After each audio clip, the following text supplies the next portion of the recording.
Was I wrong about Boltboyz? One of the reasons I started this channel was to throw my ideas out there on the internet and see what other people thought.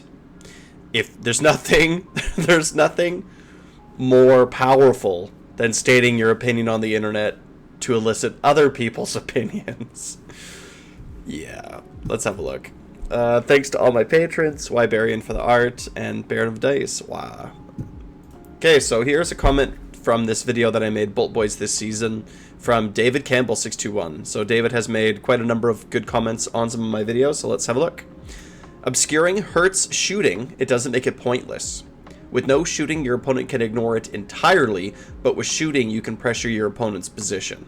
There's definitely more play to the army than just Swamp Horde Bullies, infantry blobs. The Monster Mash lists that were getting good results only got stronger, unless you need strung out screens. Boltboyz are actually a good alternative to Grots. They can still run around and score tactics, zone off teleports, sit and backfield objectives, etc., but the Boltboyz might actually be able to contribute while doing those things. There isn't a big durability difference either. Monster killers do more damage, but the Boltboyz have a much better threat range and don't necessarily need to expose themselves to do it. They both have a place. Obscuring hurts shooting, but it also got buffed in other ways, with such as all-out defense. And we can still lean into Swamp Shroud to be protected from shooting without the range penalty.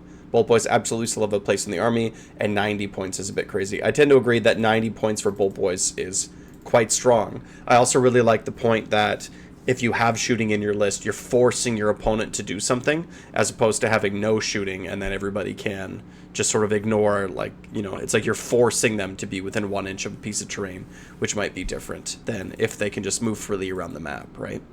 Not that Boltboyz deal a ton of damage, but they do deal good damage, right? Like, if we wanted to have a quick look at what Boltboyz actually do for damage, and I don't mean like damage per point. Let's see, where are we here?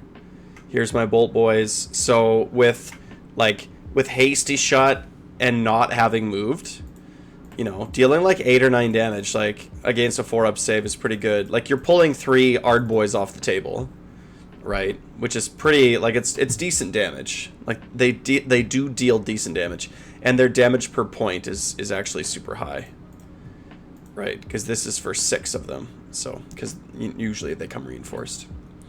Okay, that's a good point. Here's Robert Weiss 9635. Disagree hard with everyone who says don't bring shooting. I think any more than 400 points of dedicated shooting is bad, but bringing no shooting is a mistake. Even if the entire enemy army can be in obscuring, which is unlikely, there's value in forcing your opponent's hand. Here we go again, same point being made here again. If you force your opponent to huddle in obscuring terrain or objectives, you are limiting their position options and you will gain a serious advantage. 6 Boltboyz is a scary thing that has made my opponents hug terrain and lose up to 4 inches of threat range, which has resulted in them failing charges. They are not the stars of the show, but they are a threat to keep your opponent from positioning as they please. And if they run any monsters or flyers, they have a clear target there, which is true. I mean, lots of armies have like big central pieces like Alariel, Kragnos, Usharan, and Karazai, so on, right? So being able to throw some extra damage there is good. Let's see, there was another one I wanted to read here.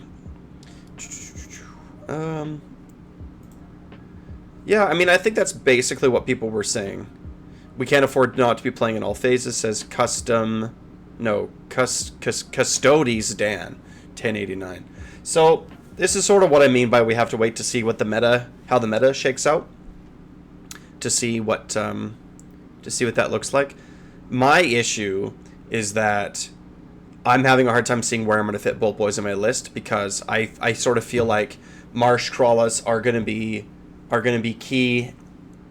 Because I think that I think Swarm Horde Bullies is absolutely the best one by a lot.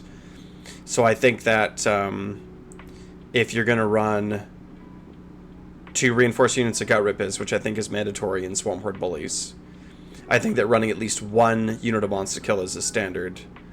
Like minimum, you need at least 1 unit of Monster Killers. I think that Marsh Crawler is going to be super important because you need to run in charge to make sure that everything's getting into range with Swamp Horde Bullies. I also think it's just going to be a really fast season, so I think that running like run in charge stuff is going to be important. So I don't know, we'll see. Like, tell me what you think in the comments below. Like, are you in agreement? Like, are we going to see is running like a reinforced unit of Boltboyz or 2 MSU units of Boltboyz. Going to be really good. Let me know. Like, subscribe. Wah!